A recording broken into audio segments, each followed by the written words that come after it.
I am ecstatic to announce that DNA Today won the Best 2021 Science and Medicine Podcast Award. A huge thank you to all you listeners who nominated and voted for the show. It's such an honor to win this award 2 years in a row. So as you might recall, this is a People's Choice Award, so it truly is thanks to your support that we won. And I have to say, it's been such a fun journey over the last 9 years hosting and producing DNA Today. And it's because of you listeners that we have the amazing sponsors that we do that keep the show running. So thank you all again from the bottom of my heart. We have so many more episodes to bring you, and I hope you keep tuning in to learn more about genetics. Thank you again. How is it that we find ourselves surrounded by such complexity, such elegance? The genes of you and me, the genes of you and me, we're all made of DNA. We're all made of the same chemical DNA. We're all made of DNA. Hello, you're listening or watching DNA Today. We are a genetics podcast and radio show. I'm your host, Dineen. I'm also a certified genetic counselor practicing in the prenatal space. On this show, we explore genetics' impact on our health through conversations with leaders in the field, experts like genetic counselors, researchers, doctors, and patient advocates.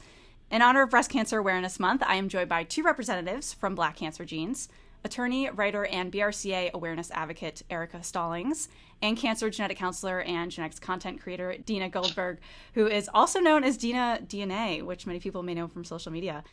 The Illumina mission is to improve human health by unlocking the power of the genome. With Illumina's sequencing by synthesis technology, they've only just begun to discover the true impact of genomics in areas including oncology, reproductive health, genetic disease, agriculture, microbiology, and beyond. Knowing the discoveries that lie ahead is what inspires Illumina to push the boundaries of their imagination and constantly drive innovation. To learn more, visit illumina.com. Do you or someone you know have Prader-Willi syndrome? Harmony Bioscience is looking for people with Prader-Willi syndrome to enroll in a new clinical study in the United States. Harmony Biosciences will be studying the safety and impact of an investigational medicine on excessive daytime sleepiness, cognition, and behavioral function in people with Prader-Willi syndrome. Use the link in the show notes to learn more about the clinical study and refer a patient to a study center. The link is also available at dnapodcast.com. Want to become a genetic counselor? Curious to learn more about the field?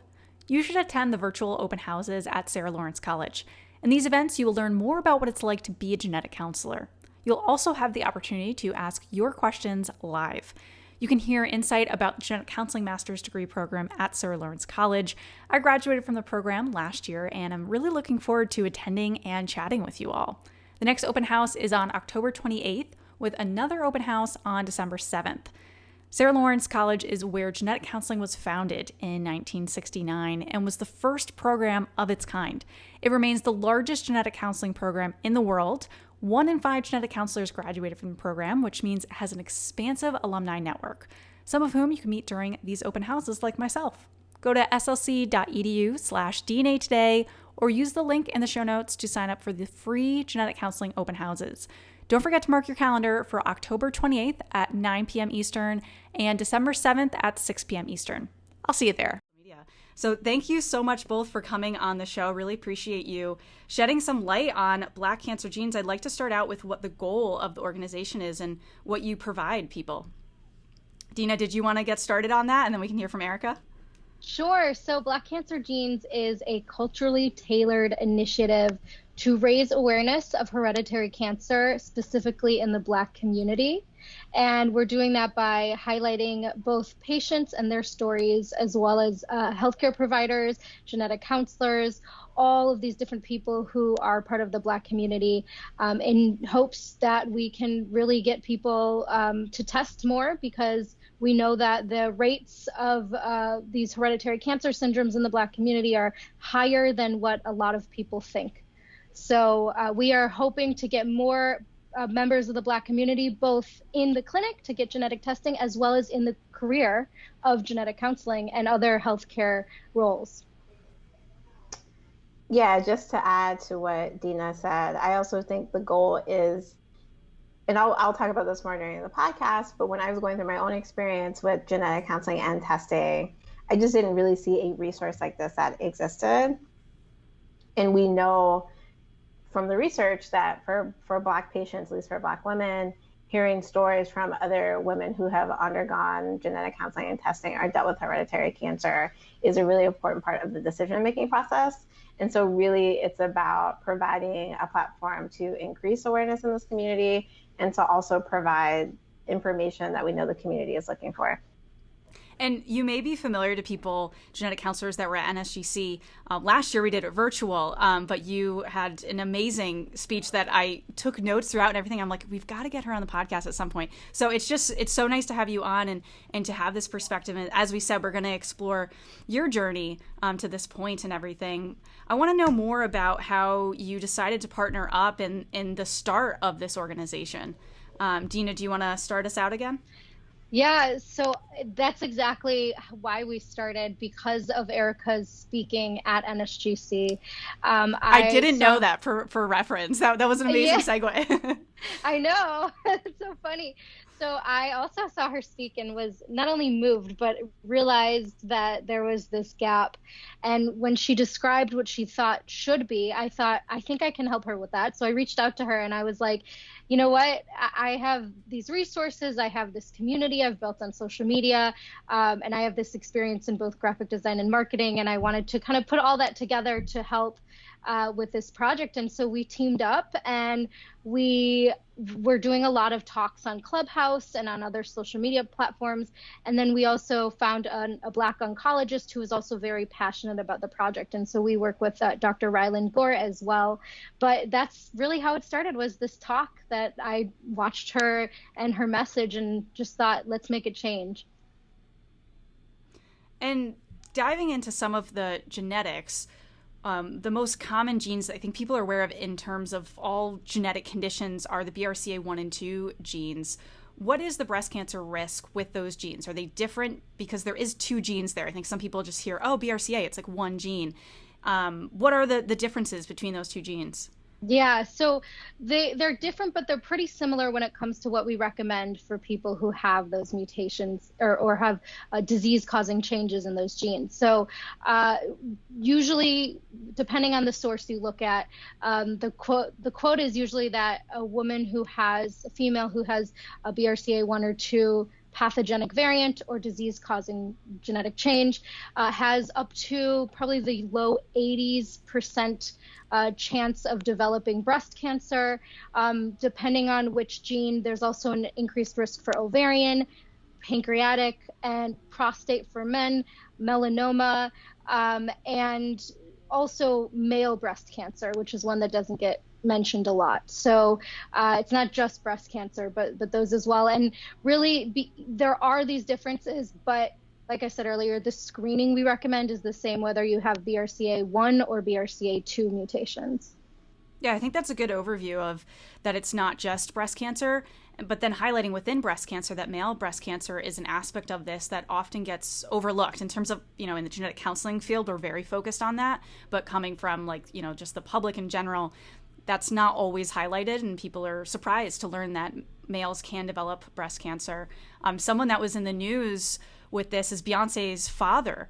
And Erika, you wrote a really interesting article in the New York Times for this. Can you share how this impacted people's awareness of breast cancer, especially in the Black community?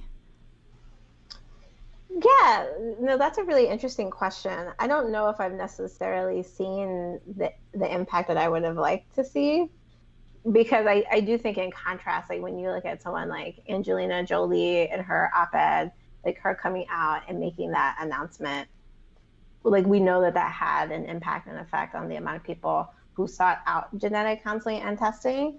I have seen him be very active in the breast cancer community.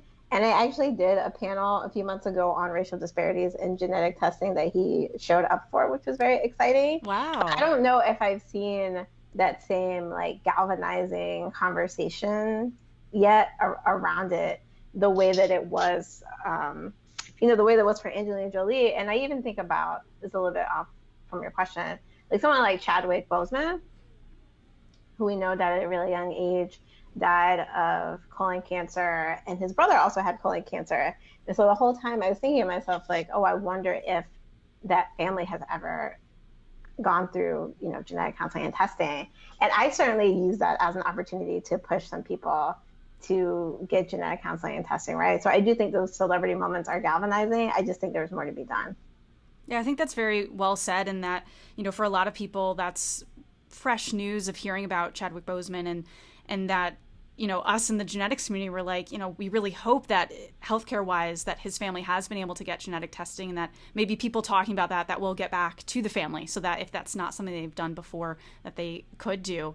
And for people that are not familiar, I'd be surprised, but if people are not familiar with Angelina Jolie's background on that, in 2013, she made headlines sharing her BRCA1 mutation status, and it had a huge impact in terms of, like, we call it the Jolie effect, of just seeing in cancer genetics, just like really, I've heard from cancer genetic counselors that were practicing at the time, and just overnight, it was like overwhelming to see just how many people were coming for genetic counseling.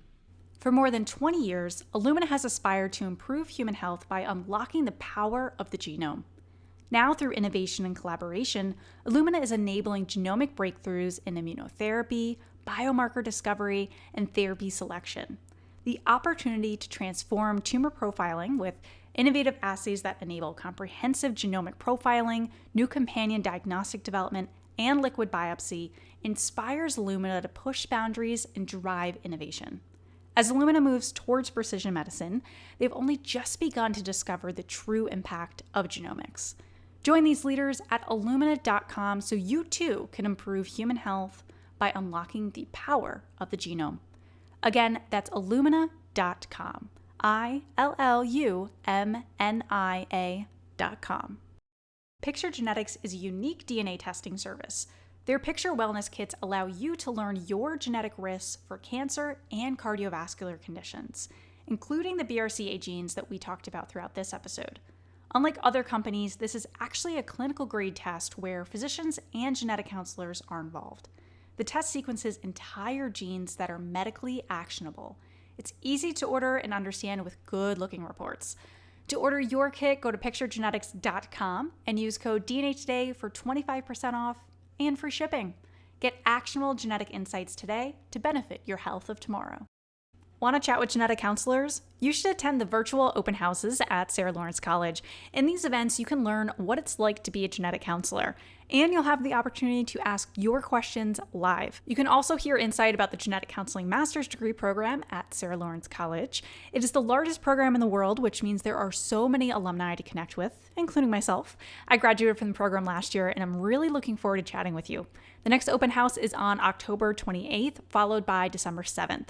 Go to slc.edu/DNA today or use the links in the show notes to sign up for the free genetic counseling open houses. I'll see you there. Erika, I'd love to hear more about your journey and how you got here today, about genetic testing, and in terms of if you feel comfortable sharing your family history and the healthcare providers you met with to start understanding all of this information for you. Yes, I will. What you said just made me think of something. I think that we have done a poor job overall of educating minority communities about their cancer risk as a whole. And so I think like that's part of the reason why like these Matthew Knowles announcements and stuff don't have the same impact, because people aren't necessarily thinking of themselves as being higher risk for cancer, although we know that cancer has a disproportionate impact on minority communities.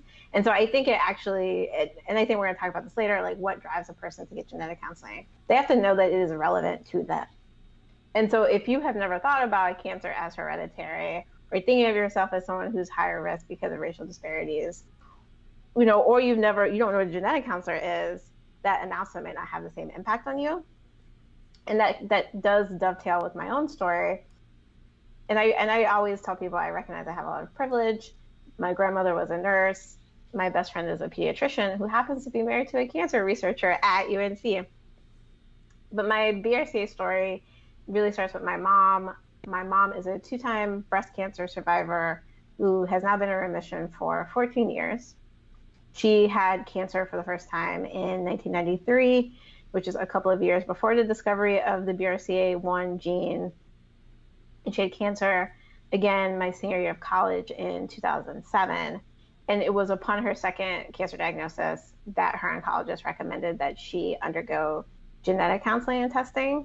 And because my mom's treatment was at UNC hospitals, which is where I was finishing my senior year, I went to a lot of her doctor's appointments with her. So I knew back then when my mom tested positive for a BRCA2 mutation that I had a 50% chance of having it as well.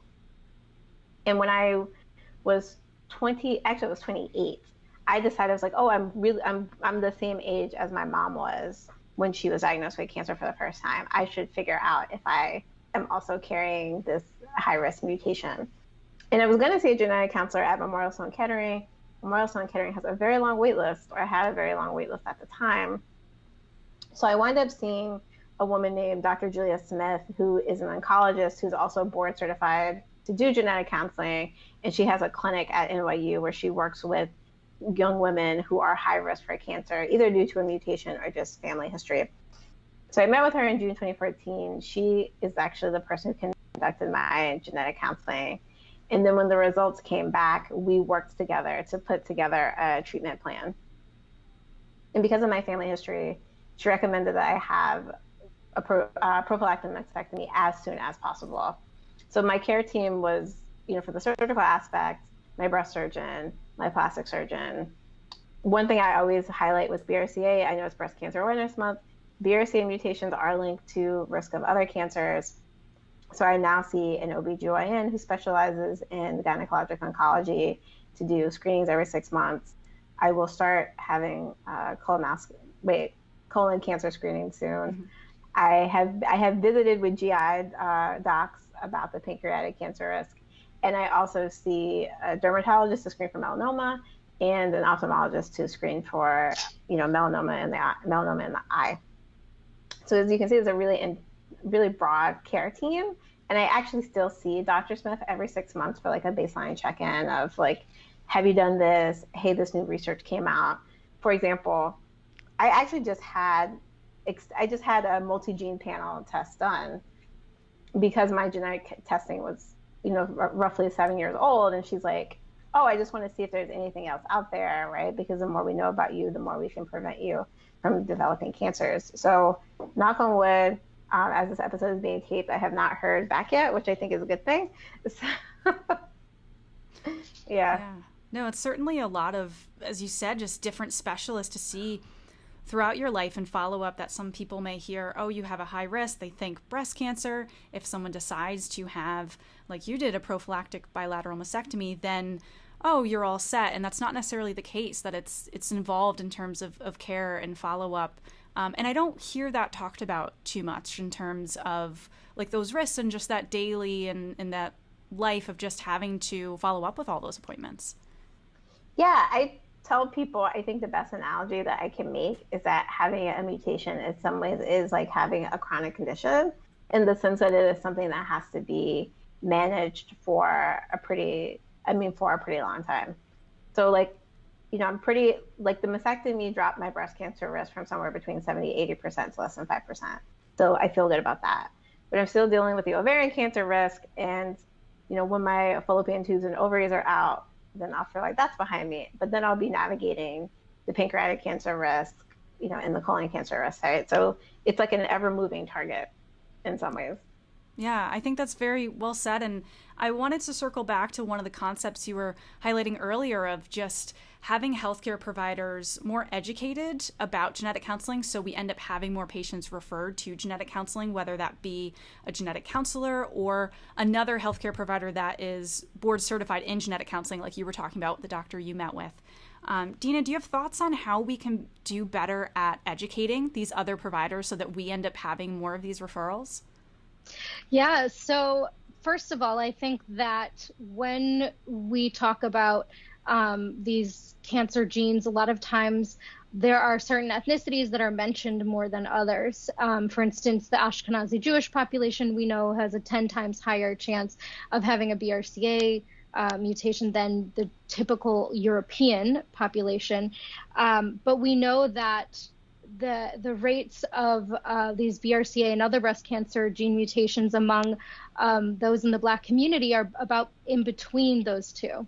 So I think that when we focus a lot in education on certain ancestry groups, it causes this almost disparity, because people assume if you're not part of that ancestry group, you're not as much at an increased risk. And we know that in genetics, everybody has some sort of risk, and so you can't tell somebody that if they have a strong family history that they shouldn't test just because they're of a certain ethnicity, because that's really ancestry-based medicine, and that's not what we should be practicing in terms of who should have these genetic services for hereditary cancer.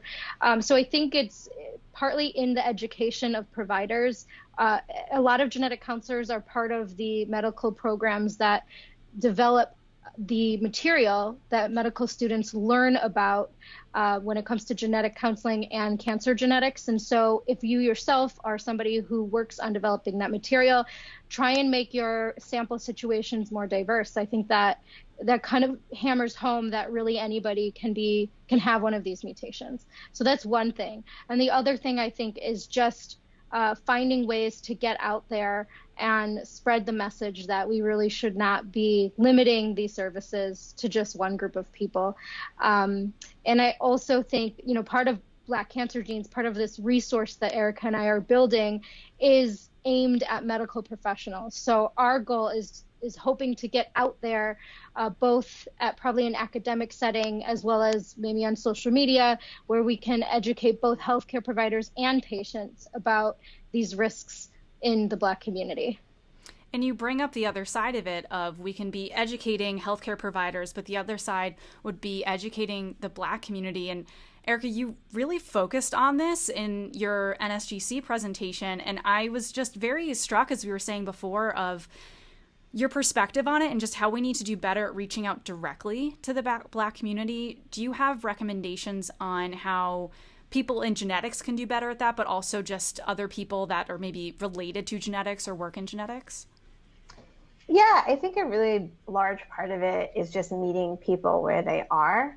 So for example, I did sort of a hybrid panel Q&A event back in, I think it was March or April of 2021, in partnership with a genetic counselor, and it was promoted to several Black women legal organizations. We had 100+ people show up for this virtual event because so many people had just never had an opportunity to directly hear from a genetic counselor and just hear about that process and ask questions and get that understanding. So I think that events like that, so professional organizations, historically Black sororities as well as fraternities, because we do know men can carry these mutations. I think partnership, something I would love to do whenever the world opens up again is something like Essence Festival, which is this huge gathering of Black women, right, every July, right, and using having events where people are, I think is a really big one. And I think another thing that genetic counselors can do indirectly, following up what we were talking about, is we know that Black women are much more likely to have conversations when they are high risk with a primary care provider or an OBGYN. So also figuring out ways to better educate those groups so that they are then making the referral to the specialist, because there is a racial disparity in who people have these conversations with. White women are much more likely to have a conversation about being high risk with a specialist or an oncologist. Black women are much more likely to have it with someone who's not as knowledgeable. And so I think that's another gap to be bridged that then helps with the overall disparities in genetics. Being able to meet people where they are so they have the education and know what their steps are to get to see a genetic counselor, as you said, have those conversations with doctors that they're already meeting with for other reasons, other general healthcare practices. If you have patients with Prader-Willi syndrome, please let them know about a new clinical study looking for participants across the United States. Harmony Biosciences will be studying the safety and impact of an investigational medicine. The study will focus on excessive daytime sleepiness, cognition, and behavioral function in people with Prader-Willi syndrome. The study participation is 4 months long and consists of 5 visits. If you're a patient, at your visits you will participate in sleep tests and have general check-ins on how you're feeling. You'll also need to keep a sleep diary for the first 2 weeks and a closing diary once you start treatment. If you're a caregiver, you'll attend all visits with the patient and help provide information to the trial researchers. There are 13 trial sites in the United States, and Harmony Biosciences will reimburse patients to travel to their closest site. Refer yourself, a patient, or a loved one to the study by visiting the link in the show notes, which is also available at dnapodcast.com. Since you're a DNA Today listener, Picture Genetics is offering you an exclusive 25% discount for their DNA test kits. Picture Genetics is different from a traditional direct consumer test because it's clinical grade testing with every case reviewed by a healthcare provider. Results are focused on health with medically actionable information. If this episode sparked curiosity about your own genetics, especially for hereditary cancer syndromes, check out their Picture Wellness Kit. It includes the BRCA genes along with other genes known to play a role in cancer predisposition syndromes such as Lynch syndrome and Li-Fraumeni syndrome. Here's how it works. You send a tube of spit to their lab. Scientists then sequence genes related to cancer and cardiovascular conditions. This means they read through each gene to see if there was a mutation or pathogenic variants, as we genetic counselors call them. Then you receive a beautifully easy to read report informing you about your risk. Here's my favorite part. There's also genetic counseling included to help you walk through your results. Order your own kit at picturegenetics.com and use code DNA today for 25% off and free shipping. Again, that's picturegenetics.com. Get actionable genetic insights today to benefit your health of tomorrow. And something that you said earlier, Dena, about going off of ancestry as a way of screening people as one form of screening. There's called the NCCN guidelines. So these are like the cancer guidelines that we use to see if people are eligible for genetic testing or kind of recommended to be. Are these guidelines inclusive of people in the Black community? Are we missing people in general because the guidelines need to be updated or they're just too restrictive? Like, what's your perspective on those? Yeah, I that's something that Erika and I have talked about before because of a lot of this newer data that's been released this year, right? And I think it's definitely something that needs to be considered because of the prevalence of these mutations in the Black community. I think it's a little harder because figuring out how to categorize somebody when it's not really a genetic line, right? It's a group, which is different from when we talk about Ashkenazi Jews. It really is a more of its own gene pool, and so it's harder to do that, I think, for something that's really a social group, to say all these people who are part of this group have higher risks of a genetic change. But there has to be some compromise there to be able to include more African American individuals to be able to get this testing, because I do think it is higher than other groups. And with the testing, if guidelines and it says like, okay, this person's recommended to get testing, usually insurance then is more likely to cover it. So that's the other side of it.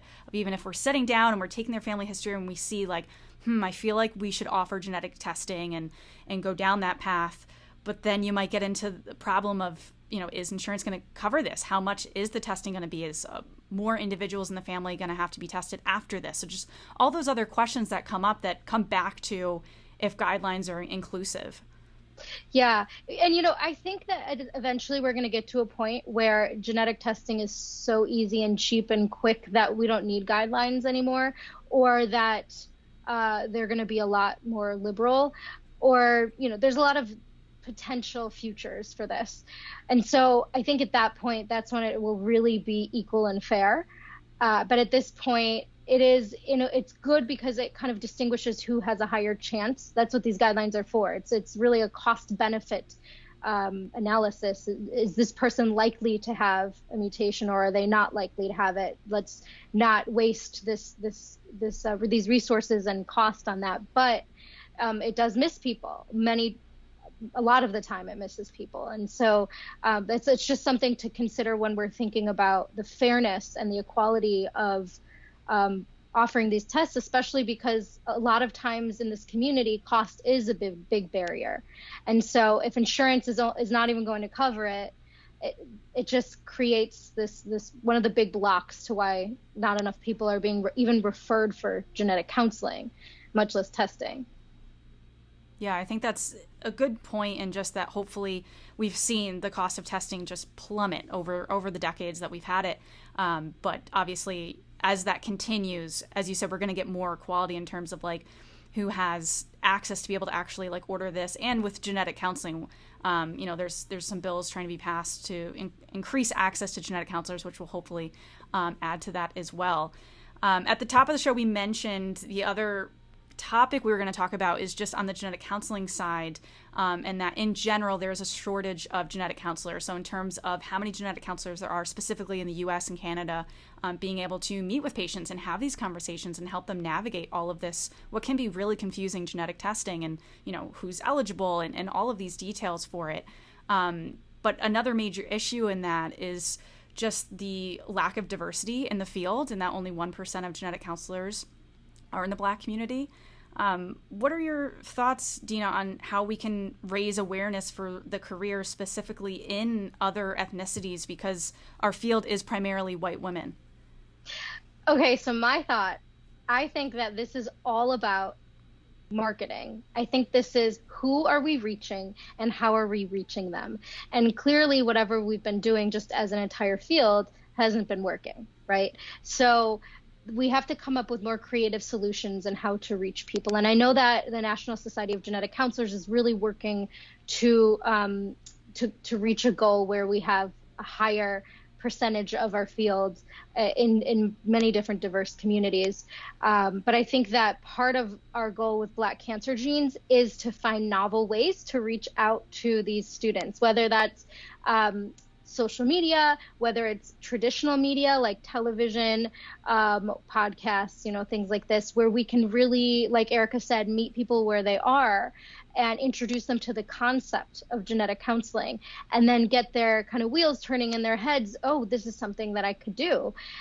Also putting more Black genetic counselors' faces on the site to show that there are people that look like them that are genetic counselors. And so that's one of the reasons we're going to be highlighting both genetic counselors as well as other healthcare professionals too, to really just show and give people this idea that they could do this too. So I think that that's really what we need to be doing, and just finding these novel ways to reach these communities that were once completely untouched by the thought of genetic counseling or becoming a genetic counselor. And Erika, do you have any other thoughts about that in terms of just increasing awareness in terms of this being a viable career option for people? Yeah, so I did a story about this in 2018 or 2019 for NPR. And I think one of the things that I would really like to see, in addition to all, the marketing and awareness, is I think you really need scholarship programs for this. Like if you are a Black undergrad who has a STEM or science background, you have a lot of options available to you. I remember one of the Black genetic counselors I interviewed talked about so many of her mentors tried to steer her to something else, like, medicine or other things that were deemed to be more lucrative. And so I'm very happy that she decided to stick with genetic counseling. So I think that's one thing. I think also having more genetic counseling programs or awareness of genetic counseling programs at historically Black colleges and universities, that's another really great resource to tap. But yeah, I think people just have to see that it is a viable option. Again, it kind of always starts with I always call it the flywheel. And the flywheel is awareness, and you kind of have to see yourself in it to think that it is relevant to you. Yeah, I think that's well said, and that these are actionable things we can do. It's not just we need to raise awareness. You're well, let's start with these points and then expand from there. And with Black Cancer Genes, I mean, you're doing that. So, I'm excited to see the organization grow and everything that is, going to come out of this, and all of the resources and just the sense of community that I think is building with your organization. And I'm just excited to check back in a few months, in a year, and say, all right, well, where are you today and what's new? So thank you so much both for coming on the show and just sharing your expertise with this. This is a really, really important topic that I think needs to have more awareness. And I just want to thank you both for being advocates in this space and speaking up and educating people. Absolutely. And Kira, I have one more thing I want to add. Yeah, go so for it. When we're talking about students who are interested in becoming genetic counselors, specifically in the Black community, there is a project that's going on called Golden DNA, and it is specifically to mentor Black students from applying to graduate school through graduate school and through their early career. And so I think it is such a cool program. I heard straight from from Barbara Harrison and Grace Say, who are the founders of it. And it just sounds really awesome. So if you are listening and you are a Black student interested in genetic counseling, that is an option, Golden DNA. And we're going to have a link to that as well as blackcancergenes.com, all at DNApodcast.com. So you can go there, and all of Erika's articles that we've kind of talked about or, indirectly mentioned, those are all going to be there as well. So that will be kind of your hub for all the information we talked about, because sometimes it's hard. You're listening to podcasts. You're like, there's all these things that I want to keep track of. So we'll have it all at DNApodcast.com. And if you're interested in keeping up with us, Dena and I are super active on social media, so be sure to follow both of us there, as well as Erika. And you must be a Harry Potter fan, Erika, because your Twitter handle. I know. I love it. My Twitter handle is Quidditch424. And when I started doing more activist work, I was like, oh, like I have important oncologists following me who are probably like, who is Quidditch424? See, I think it's a hook. I think that's how you connect with people, because I feel like that's sometimes during an interview, Harry Potter comes up and I'm like, here we go. I could go on about that forever. So be sure to follow us on Twitter, Instagram, YouTube, Facebook. And any questions for the three of us, you can send into info@DNApodcast.com. I'll be sure to send those on to the appropriate people. And one last favor, please rate and review us on Apple. That is how we can grow the show.